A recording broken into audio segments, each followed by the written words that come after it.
Welcome back here with us on Overdrive. Now, when it comes to creature comforts, the bigger the list, the happier we are as consumers. So here's what the Tata Punch and the Citroen C3 have to offer. Now step into the C3 from the Punch and immediately you get the sense that this is a larger car, and that's down to these vibrant colors and textures, again like in the Punch, that have been used here. But like in the Punch, the quality of plastics is about what you would expect at this price point. They're mostly hard and scratchy but well textured again. So they work smartly like Tata Motors to give you an enhanced sense of quality even though the materials themselves aren't quite up there. The seats feel a bit wider, again well bolstered, which again adds to that sense of space along with these larger windows, this larger windscreen. So in terms of outright space, yes, the C3 has a slight edge over the Punch. But look at the C3 in terms of the features list and you realize that this is going to be the deciding factor really between choosing between the two cars here. The absence of features is quite stark here. For example, you get manually operated mirrors. You don't get any of the high-tech features, for example, cruise control, auto headlamps and wipers. You don't get any of that. In fact, the kind of cost cutting that's gone on here is quite stark. For example, you don't get a dead pedal, and if you want to start the car, you don't need to press the clutch. That safety feature that you get in many cars, almost all cars nowadays, isn't there.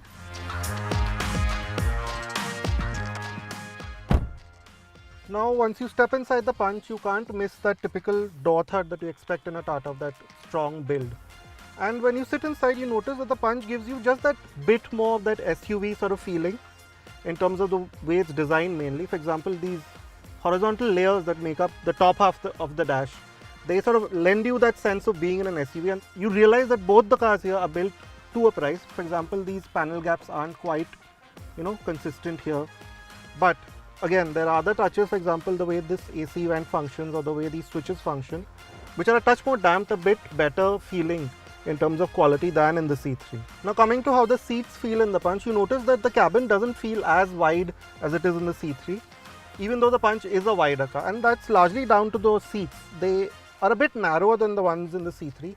So if you are a wider adult, then maybe they aren't the best fit for you, especially with these heavily bolstered sides. Now where the Punch really scores over the C3 is in the sheer amount of gadgetry that's on board here. You get connected tech, you get What 3 Words navigation, you get some nice sounding Harman audio, you get climate control, you get auto headlamps and wipers, you get cruise control, and you get this partly digital instrumentation, which usually we aren't big fans of.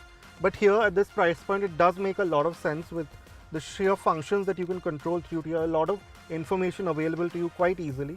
You also get drive modes, which is another big addition at this price. So yeah, in terms of features, the Punch really has it over the C3. But yes, the C3 is still the more practical car in terms of thoughtful storage spaces. Now getting into the C3 isn't as easy as in the Punch, mainly because this opening here is quite narrow and there's a high sill and the doors don't open obviously to the 90 degrees that the ones in the Punch do. But once you're inside, there's quite a big difference in the sense of space between the two cars. You have this theatre style seating which really helps. You sit quite high up, higher than these row of seats. The windows are large, so you get that sense that you are in a car which is quite a bit larger than the one in the Punch. But again, you notice that the middle passenger will be slightly hampered because there is a big hump here.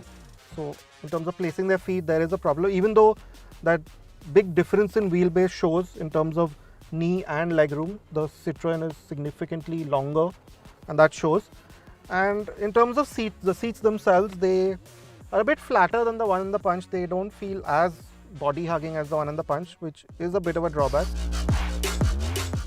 Now, like in the front of the C3 where safety is a big attribute, here it's a mixed bag. You do get two USB ports which the Punch misses out on, which is a big miss. But again, the power windows are centrally mounted, so they're not that easy to reach. And the cup holders here, quite unlike the ones in the front, they're tiny, just enough for one bottle. So yeah, it's a mixed bag in terms of practicality in the back seat of the C3. So there's no dimming rear view mirror, no rear washer or wiper, no ISOFIX child seat mounts or a rear camera. You don't even need to press the clutch to start the car, which is a genuine hazard. In contrast, the Punch carries a 5-star global NCAP safety rating with all these features present. The only drawback here is the lack of ESC.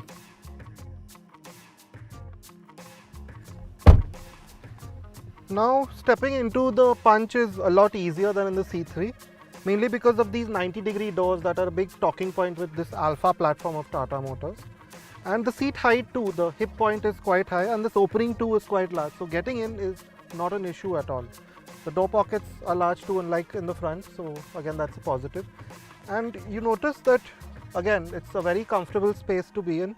Of course, in terms of knee room and leg room, the C3 has the edge because of its much longer wheelbase, but otherwise in absolute terms you have great underside support, and it's nice that you get a center armrest here because look at this, you can place your arms at an even angle, so it's very comfortable. There's a flat floor, so if you do carry a fifth passenger, they'll be happier in the Punch than in the C3. The C3, in true Citroen fashion, brings a fresh take on an affordable family car. It's about as good as a car in this price range can get with its looks, space and driving feel.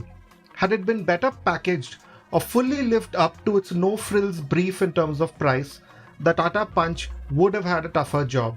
As it stands, the Punch offers more of what a new or cost-sensitive car buyer might want with its long features list, a touch more SUV character, good efficiency and competent driving dynamics. Well, that's it then from us on this week's edition of Overdrive. But remember, you can stay in touch